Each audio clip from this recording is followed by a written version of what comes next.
Muita paz a todos, que Jesus nos abençoe. Do livro A Luz Dissipa as Trevas, volume 2, de Paulo Dalto de Oliveira, a história intitulada O Acusado. Conta-se que na Idade Média, um homem muito religioso foi acusado injustamente de cometer um crime contra uma mulher. O verdadeiro criminoso era uma pessoa muito importante do reino, e desde o princípio buscava-se um bode expiatório. O homem acusado, levado a julgamento, já pensava na sua situação, o que o esperava, a forca. O juiz, de alguma forma, também envolvido com o quadro de tentar livrar o verdadeiro autor do crime, tramou algo de maneira que o acusado não pudesse fugir da situação em que estava envolvido. Disse a ele que era também um homem muito religioso e que faria o melhor e deixaria nas mãos de Deus a libertação ou não do acusado injustamente.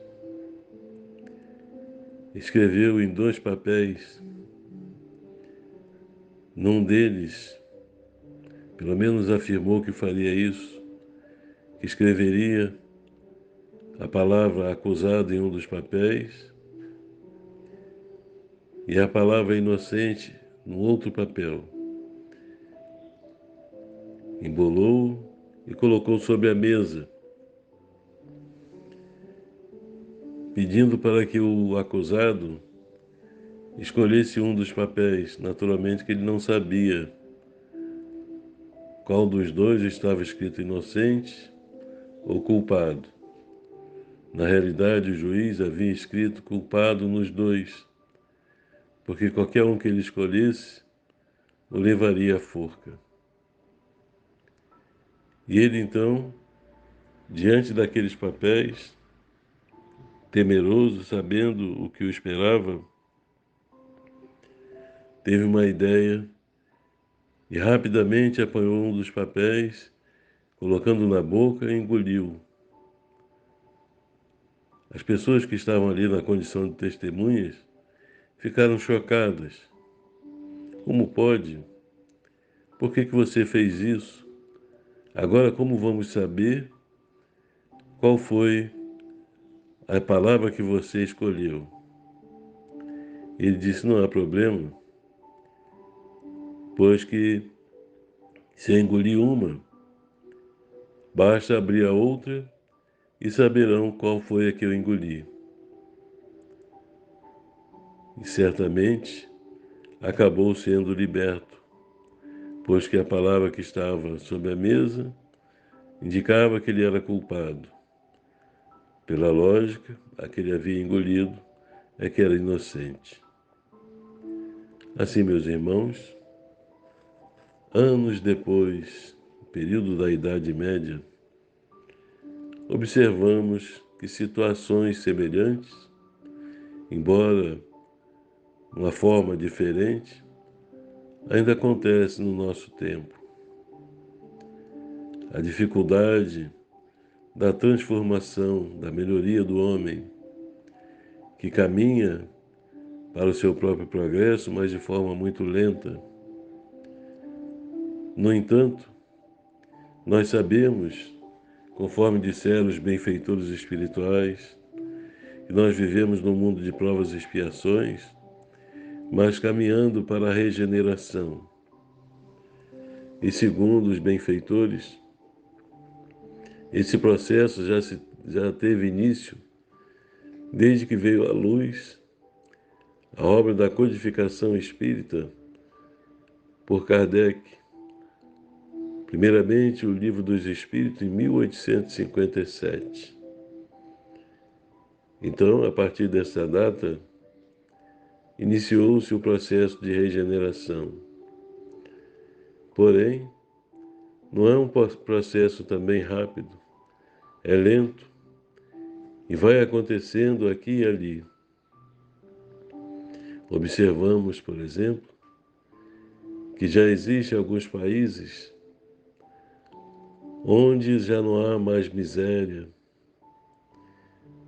onde as pessoas têm condições de sobreviver com trabalho, todos trabalham, todos têm acesso à educação,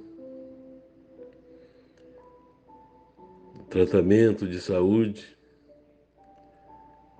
Países que não se preocupam mais com guerras, alguns nem exército têm mais. De alguma forma, vivenciam a experiência já de um mundo regenerado. Embora nesses países também ainda exista alguma coisa negativa, pois que é um processo que vai caminhando aos poucos. Observamos outros na condição mediana, a ciência evoluindo. No entanto, as imperfeições humanas ainda prevalecem. As guerras, as diferenças sociais, ainda algumas pessoas passando por necessidade, por fome,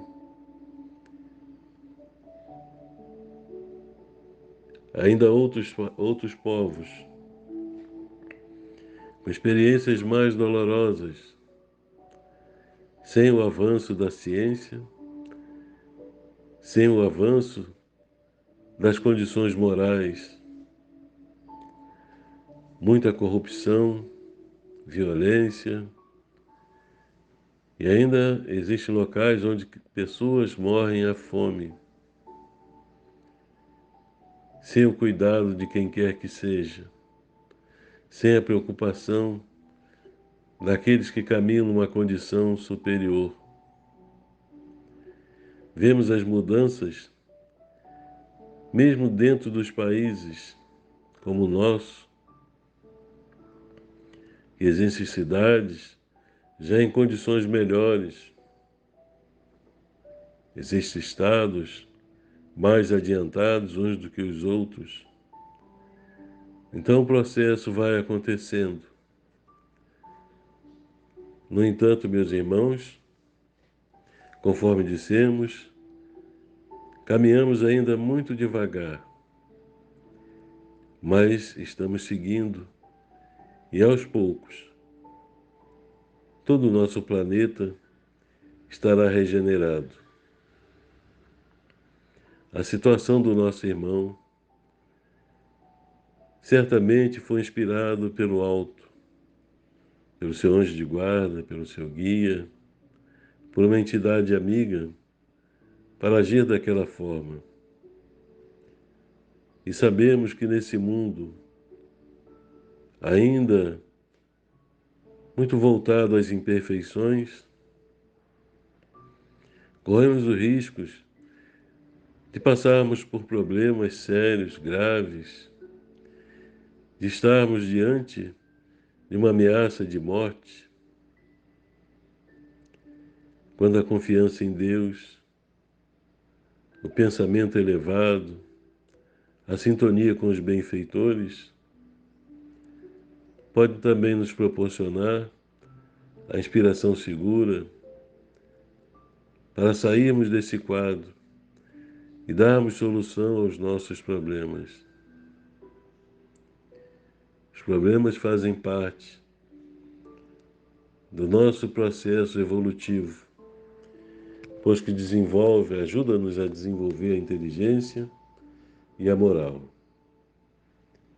Confiemos sempre, marchemos com boa vontade, com amor, com paciência, com fé. Que o Senhor nos abençoe e esteja sempre presente em nossos corações. Muita paz.